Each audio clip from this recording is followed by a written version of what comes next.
Hello everyone, and welcome once again to Economy and World. Today we are going to talk about how the value of things really changes when the systems that sustain our daily lives begin to fail, about why money and traditional assets stop being the main reference point in scenarios of prolonged instability, and about what kinds of objects, skills, and decisions become true assets when normality is no longer guaranteed. We live surrounded by systems that work so well that we have stopped perceiving them as systems and have turned them into part of the background, as if they were a natural and unchangeable element of our existence. Every day we take for granted that electricity will be available, that clean water will come out of the tap, that transportation will bring enough food, and that our work will continue to be reflected immediately in a digital account that we can check on our phones. This confidence does not come from individual naivete. It comes from an entire culture built on decades of technical, financial, and logistical stability that taught us to delegate our survival to gigantic structures that almost no one fully understands. And the problem is not trusting them. The problem is forgetting that they exist. And above all, forgetting that they can fail. Because when a system becomes invisible, it also becomes unquestionable. And when something stops being questioned, it becomes a blind spot. The great trap of our time is believing that a collapse appears as a single event, as a specific day marked on the calendar of history. Movies, TV series, and media narratives have taught us to imagine disaster as a sudden explosion, as a total blackout that happens overnight. However, when one looks calmly at the major episodes of social and economic deterioration, a very different pattern emerges. Real collapse is almost never a moment. It is a process, a slow, uneven, and deeply confusing process. A process that begins when everything still seems to be in its place. At first, there is no panic and no generalized chaos. What appears first is friction. Small delays that become routine, products that disappear from shelves and never return, services that work intermittently, payments that take longer than usual to be processed. Then comes psychological adaptation, which is one of the most dangerous mechanisms of the human being. We get used to the anomaly and incorporate it into everyday life. And it is precisely at that point that the most important and most invisible change of all takes place. When normality begins to erode, it is not only the way we live that changes, the very meaning of the word value changes. In a stable environment, value is measured in numbers, in returns, in financial assets, in growth expectations. In a fragile environment, value is measured in the ability to solve immediate problems. Money, sophisticated technology, and high-consumption products still exist, but they lose their central role. What moves to the center is whatever allows daily life to be sustained when services stop doing so. Most people continue to look at crisis through the wrong lens. They ask themselves how much money would be enough, how much savings would be sufficient, which investments would best protect their wealth. But that question only makes sense as long as the system that gives money its value continues to function. The moment the infrastructure that sustains distribution, healthcare, energy, and supply begins to fail, the right question stops being how much you have and becomes what you can do, and what real tools you have to do it. That is the turning point that almost no one wants to face directly. Imagine a completely ordinary day with no sirens, no alarmist headlines, and no spectacular scenes. An ordinary Tuesday when you leave your home and discover that the neighborhood pharmacy has been closed for several weeks. A Tuesday when the neighbor's generator, which had been running for months as a temporary solution, can no longer be heard because there is no fuel available. A Tuesday when no one announces that the system has failed, but you begin to understand that the usual solutions are no longer guaranteed. That is the real scenario in which value is redefined. In that context, objects stop being consumer accessories and become tools of continuity. Suddenly, it does not matter whether something is modern, smart, or connected to a network. What matters is whether it works autonomously, What matters is whether it does not depend on apps, servers, imported spare parts, or specialized technicians. What matters is whether it can be used under stress, exhaustion, cold, or fear. What matters is whether its usefulness is obvious, even to someone who has never used it before. One of the first pillars to regain an absolutely central role is basic energy, not the energy of large systems, but primary, direct, immediate energy. Fire stops being a resource associated with leisure, camping, or occasional cooking, and becomes a structural tool. Without fire, there is no reliable way to purify water, cook safely, maintain body temperature, or disinfect utensils. And without those basic processes, health risks multiply within a matter of days. In this new scenario, sophistication stops being an advantage and becomes a weakness. Complex systems require maintenance, specific parts, and stable operating conditions.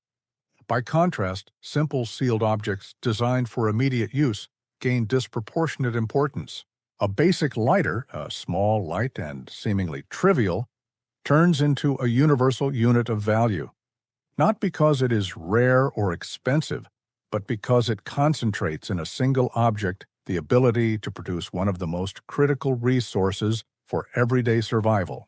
Unlike other ignition methods that require skill, proper tinder, or favorable weather conditions, a lighter provides an instant response even when the person using it is nervous, exhausted, or has numb hands. That reliability under stress is what turns certain objects into true strategic assets. They are not tools designed for optimal performance, but for guaranteed minimum functionality. And in an environment of prolonged deterioration, sustained minimum functionality is infinitely more valuable than theoretical efficiency. But fire is not the only example of this change in logic. As the crisis drags on, another silent problem appears that is almost never mentioned in economic analysis: the accelerated wear of everything we use. Clothes tear, backpacks give way, zippers fail, straps wear out, objects lose parts. Under normal conditions, this does not represent a threat, because replacement is immediate. In an environment without stable resupply, every material failure becomes a real loss of capacity.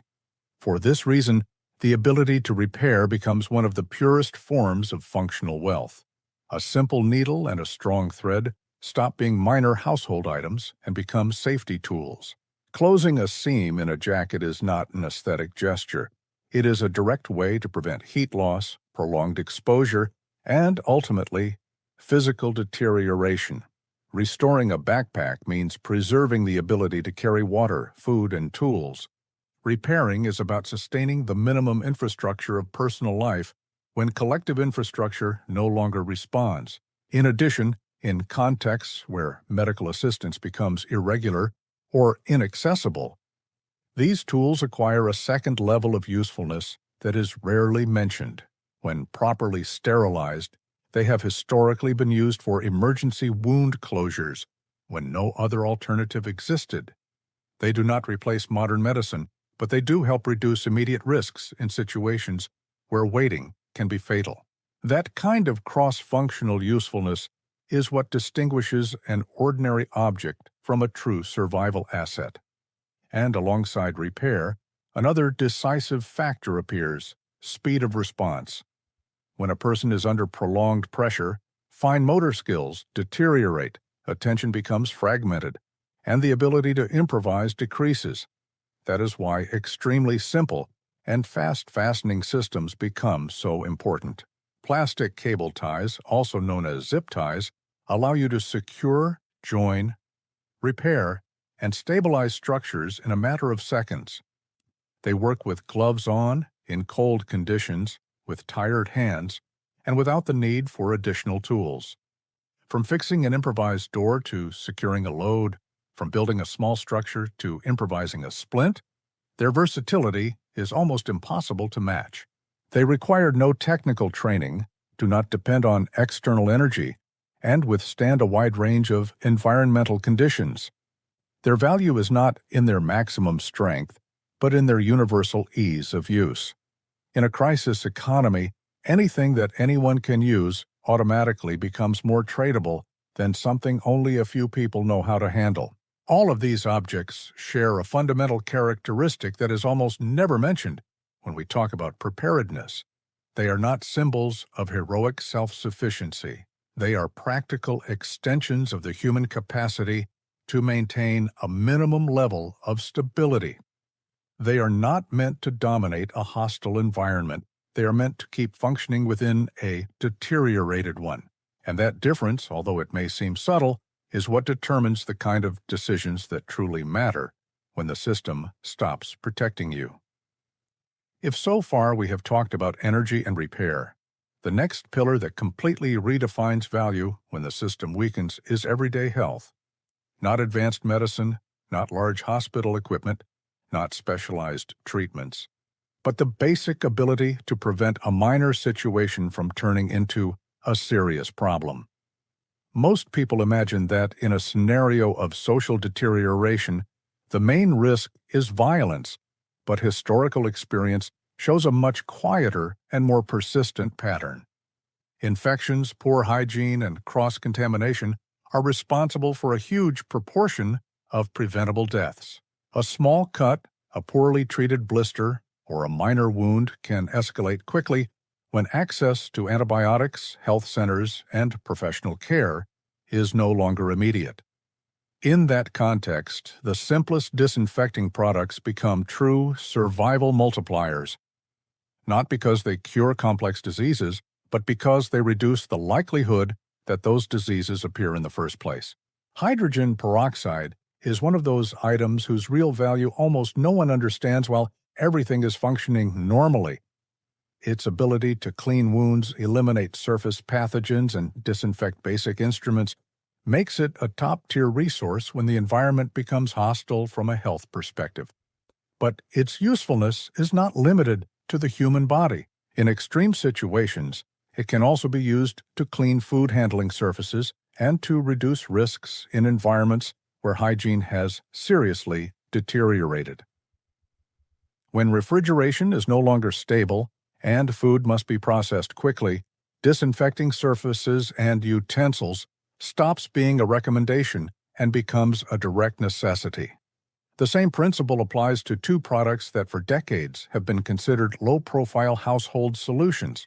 Vinegar and baking soda represent an extremely powerful combination when it comes to cleaning, basic preservation, and odor control in environments where the accumulation of waste can become a permanent source of disease. Vinegar, thanks to its acidity, allows surfaces to be cleaned, certain foods to be preserved, and minor skin conditions to be treated without the need for specialized products. Baking soda, for its part, works as an odor regulator, a mild cleaning agent, a chemical neutralizer, and a support element in multiple domestic processes. Both have a decisive advantage over most modern products: long-term stability. While many medicines and commercial products quickly lose effectiveness or require specific storage conditions, these compounds can be kept for long periods without losing real usefulness. In a barter scenario, their value is transparent. They do not depend on brands, they do not depend on patents, and they do not depend on complex instructions. Their usefulness is immediately recognized because they address problems that appear in any home when infrastructure stops sustaining collective hygiene. Cleanliness stops being an aesthetic matter and becomes a direct barrier against disease. But not all value is concentrated in visible health. There is another front that becomes critical when stability breaks down, and that is control over the immediate physical environment. This is where extremely simple materials come into play, materials that allow basic physical principles to be manipulated in order to obtain real advantages with very few resources. Aluminum foil is one of the clearest examples of how a cheap object can become a strategic tool. Its ability to reflect heat makes it possible to significantly improve the efficiency of very limited heat sources. Placed behind a heat source, it can help redirect thermal energy back into a small enclosed space. When used correctly, it can help maintain more stable minimum temperatures in cold environments without increasing fuel consumption. In addition, its usefulness is not limited to thermal management. Aluminum acts as a barrier against moisture, protects sensitive equipment, allows the improvisation of containers, reflective surfaces, waterproof covers, and temporary structures. In an environment where humidity is one of the main enemies of storage, being able to isolate medicines, small devices, and delicate materials becomes a silent but decisive advantage. Most failures in equipment and supplies do not occur because of heavy use, but because of environmental deterioration. Preventing that deterioration is, in many cases, just as important as owning the object itself.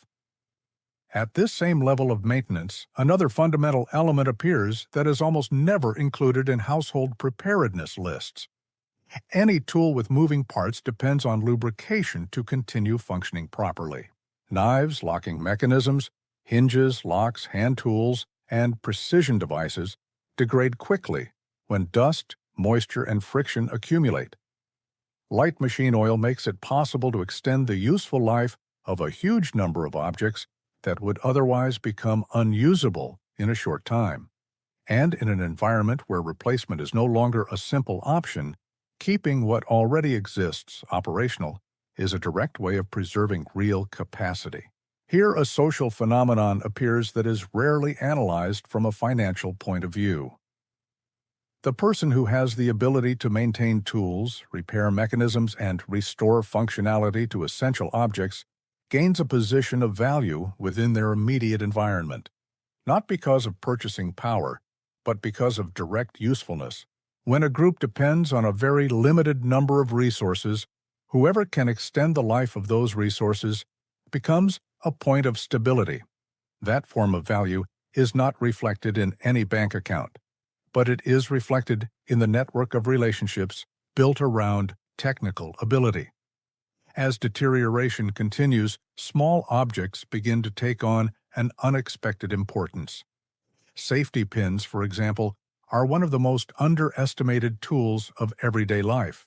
They serve as emergency fasteners, as fixing elements, as temporary supports, as improvised fishhooks, or as small, quick repair parts. Their strength, size, and ease of use make them extremely flexible resources. They can replace more complex solutions when the goal is not perfection, but immediate functionality. Dental floss is another example of this type of silent asset. Its strength relative to its size and weight is extraordinary.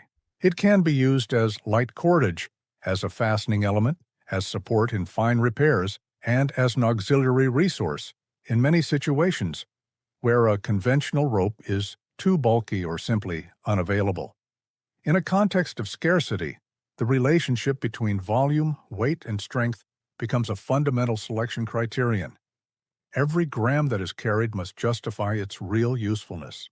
Even products that we associate exclusively with personal care acquire a second functional life when priorities change.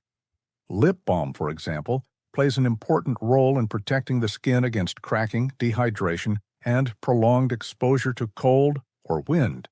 But its greasy composition also makes it an excellent auxiliary fire-starting material when used together with suitable combustible materials. In addition, it can be used as temporary protection against corrosion on small metal parts exposed to moisture. This kind of versatility is what defines real value in scenarios where space, access, and replacement are limited. All of these objects, when analyzed individually, may seem trivial. They have no technological aura, they do not promise spectacular solutions, and they are not part of the heroic self-sufficiency imagery so often promoted on social media. But their true strength appears when they are seen as a functional set.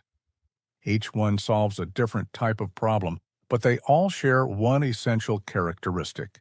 They reduce direct dependence on external systems in order to maintain a minimum level of personal and domestic stability.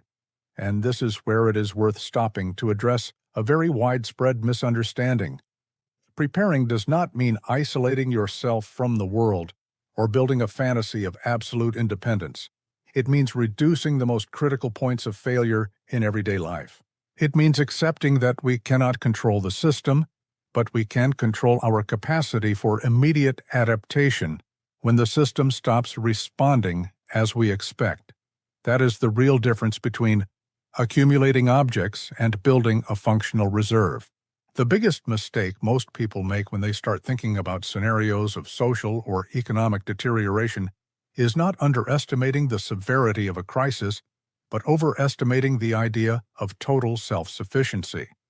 The dominant narrative presents preparedness as a path toward absolute independence, as if it were possible to completely disconnect from the environment and continue functioning in isolation for long periods. Historical reality shows something very different. The people who get through periods of instability best are not those who isolate themselves, but those who reduce their functional vulnerability within an environment that still exists, even if it is degraded. Preparing is not about building a parallel world. It is about learning how to move within a world that no longer guarantees automatic solutions.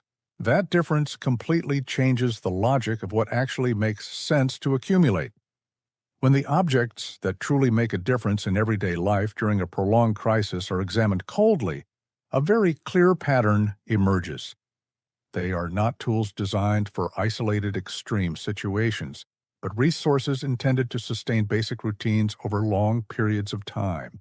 Eating, drinking, sleeping, maintaining body temperature, avoiding infections, preserving materials, repairing what breaks, and protecting the immediate environment.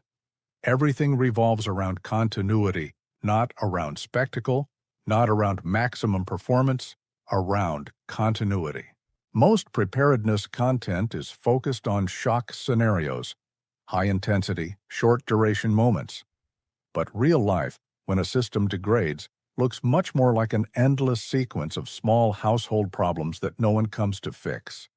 A zipper that no longer works, a piece of clothing that tears, a container that stops being watertight, a surface that cannot be properly cleaned, food that must be processed before it spoils, a cut that needs immediate disinfection, a tool that starts to jam.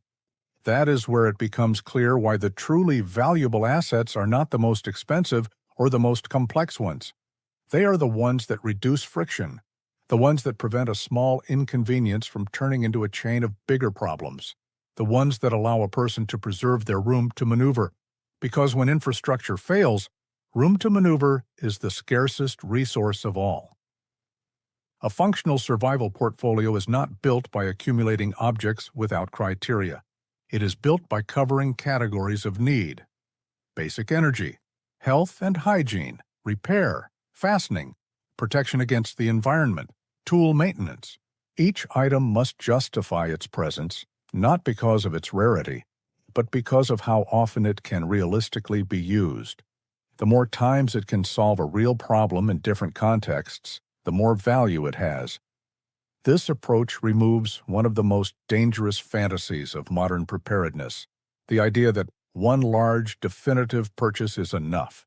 There is no perfect kit. There is no closed set of objects that guarantees anything. What does exist is a logic of selection based on cross-functional usefulness and operational simplicity. Anything that requires ideal conditions, constant energy, specific spare parts, or complex technical training becomes vulnerable when the environment becomes unstable. Anything that works in an intuitive, mechanical, and direct way gains relevance. Another aspect that is almost never addressed is the psychological impact of prolonged deterioration. When a person loses the feeling of control over their immediate environment, their stress level rises steadily, and that stress directly affects decision-making, rest, coexistence with others, and the ability to cooperate. Objects that allow small problems to be solved quickly do not only have material value, they also have emotional value. They reduce the feeling of helplessness. They restore a minimal sense of control. And that perception is one of the factors that most strongly influences mental stability during prolonged periods of uncertainty. That is why preparing is not only about storing things, It is about training a different way of looking at objects, stopping seeing them as products and starting to see them as functions, asking what something is for when there is no technical service, when there is no open shop, when there is no next-day delivery, when there is no one to complain to. In that change of perspective, a new form of practical intelligence appears, one that is rarely taught anywhere. An intelligence based on anticipating friction, on detecting which things, if they fail, directly affect daily quality of life, and on placing small buffers between the person and those points of failure. That is, in essence, domestic risk management. It is not about living in fear. Fear paralyzes and distorts. It is about calmly observing how our dependence on complex systems actually works, about recognizing that normality is not a guaranteed condition, but a circumstance that can change, and about accepting that real value does not lie in what promises to protect us from the outside, but in what allows us to keep functioning from the inside. When supply chains tighten, when services become irregular, and when stability stops being predictable, the difference is not made by those who possess more abstract resources. It is made by those who preserve more practical capacity, those who can cook safely, those who can clean, those who can repair, those who can preserve, those who can maintain. The new financial intelligence of a fragile world does not revolve around returns. It revolves around operational resilience. It is not measured in percentages. It is measured in days without serious problems, in weeks without avoidable accidents, in months without accumulated deterioration. And that is the real invitation of this analysis, not to build shelters or imagine extreme scenarios, but to calmly review which objects in your environment solve real needs when everything else fails. To start, little by little, building a quiet reserve of continuity. Because when normality stops supporting you, what saves you is not what you own. It is what you know how to use. Thank you for watching. That's all for today. Let me know in the comments what you think about it.